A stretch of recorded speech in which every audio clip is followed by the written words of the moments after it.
வணக்கம். இன்னைக்கு நம்ம சேனல்ல பார்க்க போறது கிறிஸ்பியான உருளைக்கிழங்கு பக்கோடா. இது ஈஸியா சீக்கிரமாவே செஞ்சிடலாம். இப்போ இதை எப்படி செய்யலாம்ன்றதை பார்க்கலாம்.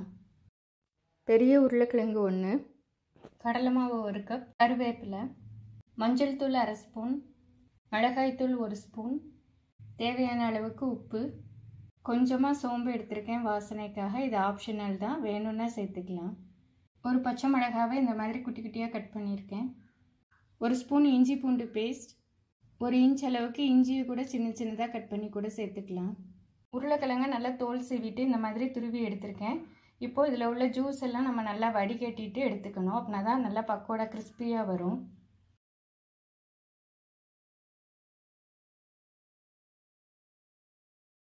உருளைக்கிழங்க இந்த மாதிரி நல்லா ட்ரையாக வடிகட்டியாச்சு. இப்போ இது கூட நம்ம எடுத்து வச்சுருக்கிற எல்லா திங்ஸையுமே ஒன்றா சேர்த்துக்கலாம். பச்சை மிளகாய், காரத்துக்கு தகுந்த மாதிரி chilli powder, ginger garlic paste, மஞ்சள் தூள், தேவையான அளவுக்கு உப்பு, கொஞ்சம் சோம்பு, கருவேப்பிலை கொஞ்சம் அதிகமாகவே சேர்த்துக்கலாம், வாசமாக இருக்கும். கடைசியாக நம்ம எடுத்து வச்சுருக்கிற கடலை மாவை சேர்த்துக்கலாம். நெகிழ்த்தியாக பிசையக்கூடாது, நல்லா கட்டியாக பிசைஞ்சால் தான் கிறிஸ்பியாக வரும் பக்கோடா. அந்தளவுக்கு தேவையான அளவுக்கு நம்ம கடலை மாவு சேர்த்துட்டு நல்லா மிக்ஸ் பண்ணிக்கலாம்.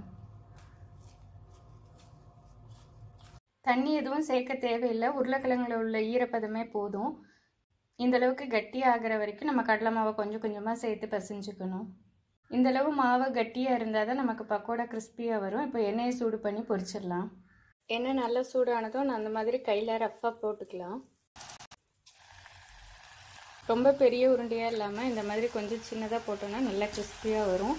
நல்லா உருண்டையாக ஷேப்பாக உருட்டணும்னு இல்லை. இதை போட்டதுக்கப்புறமா அடுப்பை மீடியம் ஃப்ளேமில் வச்சுக்கலாம். அப்போ தான் உள்ளேயுமே நல்ல கிறிஸ்பியாக வேகும். 2-3 நிமிஷம் இந்த மாதிரி அப்படியே விட்டுறணும். இப்போ ஓரளவுக்கு கிறிஸ்பி ஆனதுக்கப்புறமா நம்ம இதை இப்போ திருப்பி போட்டுக்கலாம். பக்கோடா நல்லா ஃப்ரை ஆகிடுச்சு, வெளியில் நல்லா கிறிஸ்பியாக இருக்குது, கோல்டன் ப்ரௌன் கலர்லேயும் வந்துருச்சு. இப்போ இதை எடுத்துடலாம். உருளைக்கிழங்கு பக்கோடா ரெடி ஆயிடுச்சு. இதை வெறும் உருளைக்கிழங்கை வச்சு இந்த மாதிரியும் செய்யலாம். இது கூடவே நம்ம பெரிய வெங்காயத்தை ஸ்லைஸ் பண்ணியும் சேர்த்து செய்யலாம். அதுவுமே கிறிஸ்பியாக டேஸ்ட்டாக இருக்கும். இந்த வீடியோ உங்களுக்கு பிடிச்சிருக்குன்னு நினைக்கிறேன். இது நீங்களும் ட்ரை பண்ணி பாருங்கள். இதே மாதிரியான இன்னொரு வீடியோவில் உங்களை சந்திக்கிறேன்.